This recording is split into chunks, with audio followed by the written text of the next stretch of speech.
Hey everyone, it's Mike Andes, and yet again, in the middle of the night, my producers have pulled me out to make sure that I watch a video and I react to it as a voiceover. Now, last week we had a contest of who could guess how long the job took. And here's the winner. This old relic, Garage and Landscaping, is the winner of MBA for Entrepreneurs, the course. It's in the link in the description, and it's worth $499. So congratulations. He gave a great answer too. Not only did he guess exactly the number of minutes, he also talked about why P for P worked and did a great job just analyzing the entire video. So without any further delay, this video today that we are going to be watching, you have to guess what was the price on this job. What did we charge for this job to be completed? We're gonna mow, we're gonna edge, we're gonna blow, and there's a lot of blowing off to do because there's a whole tennis court and a big driveway. It's gonna be a great one, and we're using the drone today. Let's get into it. All right, we got ourselves a drone shot coming in on this house. Now, the first thing I'm looking at is the fact that I love the color scheme of this house. Very modern, that white look with the black trim. Oh, it looks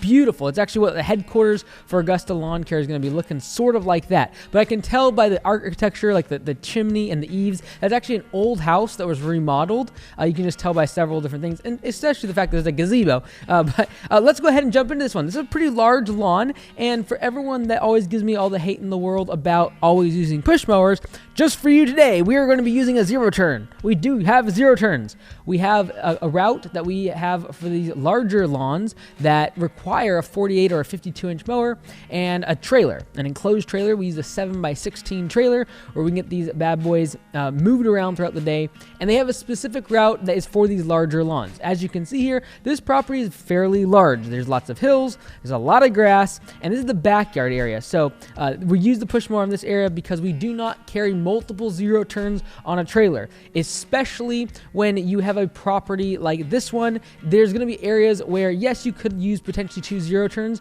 but the size of that truck, the size of that trailer gets exponentially larger as you start adding multiple zero turns onto a trailer.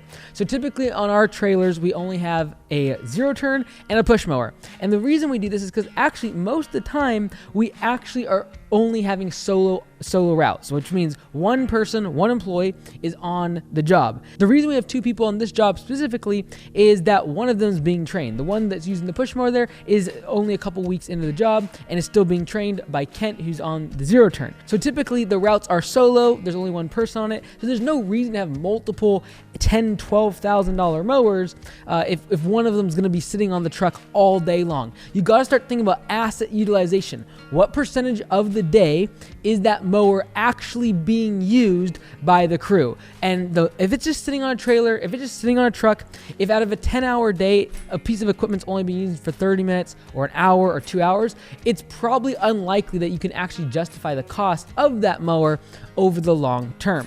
So this is the backyard here. It's a lot of grass, and yes, we have to bag clippings. So keep that in mind when you look at the price here, because remember, you're trying to guess the price for this job to be completed, what we charge for this specific one.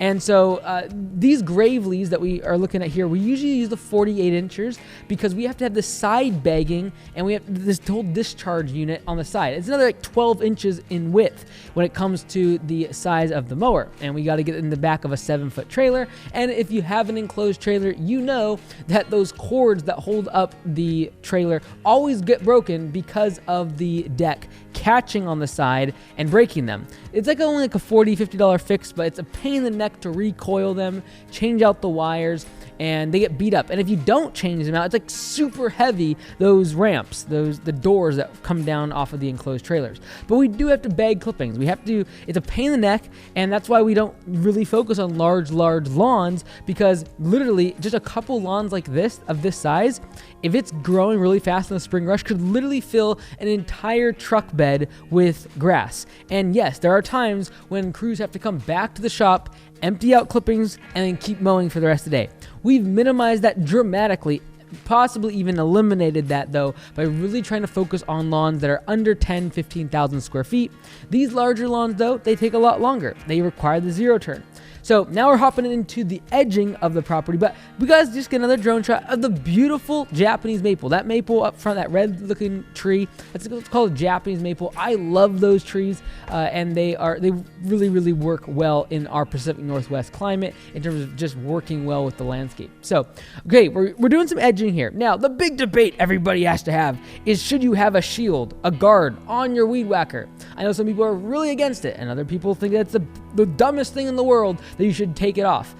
In my opinion, I leave it on mostly due to the fact that I have had some really bad experiences with rocks being hit up in my face, and one time I got one in my eye. Back in the day when I was like 11 or 12 years old, I had to go to the hospital because I got a little tiny thing in my eye. So I'm like a little bit safety conscious when it comes to weed whacking, edging, chainsaws, and my eyes. So I still leave on the actual trimming shield. Now everyone's gonna say in the comments, well, you don't know how to use a trimmer if you can't take off the shield and not get it in your face. I understand 99.9% of the time, I know I can get away with it, and it's much nicer, much more efficient to be using a trimmer without that shield. However, again, once you have been hit many times, once you have got something in your eyeball, you try to think about these things. I only have one set of eyes.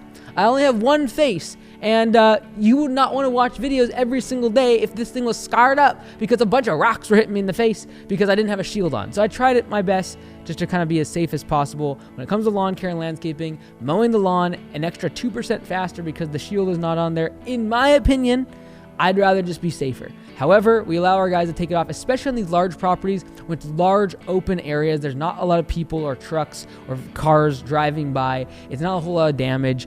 And as long as they're wearing eye protection, ear protection, and they have pants on, I'm okay with it. If someone's wearing shorts and they don't have, again, like I just don't want someone to put a rock into their shin because they're working for me. I don't want that. And so it's one of the things that I just cannot handle is when people are not wearing eye protection, ear protection, or just being unruly with using a weed whacker. Those things are dangerous. I'm just saying.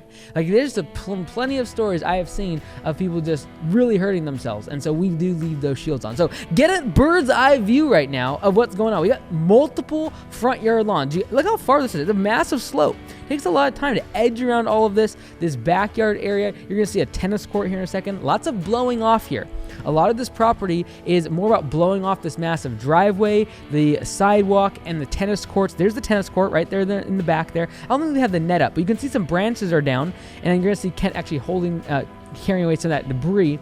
But again, this property takes a long time just because of not the square footage of the grass, but more a matter of all the square footage of the area that needs to be blowed off, trimmed around, edged around, and the size of the property means that you're walking around the property a lot. And this is when it's really important, especially for someone that's experienced, to be able to pick up on the fact that you can save a lot of time on this property when you're servicing it by making sure you have things like weed whacker line in your pocket, because you don't want to be 100 yards away from your truck and run out of weed whacker line.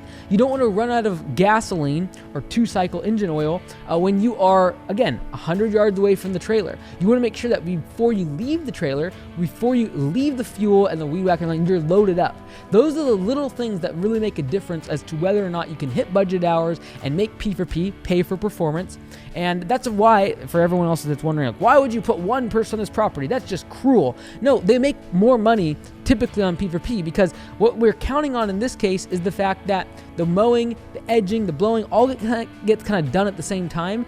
Well, if you get the weed whacking done, you get the mowing done, and someone's just blowing off, there's probably going to be at least a minute or two of waste on every single job of one person waiting for the other. That's why we really focus. A lot of our guys like and prefer to be on solo routes when it comes to mowing because you can make more money because you literally go from being efficient on the job the entire time, jump in the truck, and you head off to the next job. That's usually the most efficient. However, it doesn't necessarily mean everyone should be doing solo routes because it means that you got to buy more trucks, more equipment, more trailers, and that just might not be the most efficient use of your money. It actually might limit your growth because of the amount of capital expenditures and capital requirements required to buy all the trucks, buy all the equipment, and you don't need that anyways. So again, there's a balance. You might want to start off with 2 or 3 people in the truck, but as time goes on, if you're doing smaller properties, it usually makes sense to go more towards solo. The guys can make more on P4P, they make more money, and they can be more profitable and efficient. However, when it comes to conserving cash and growing,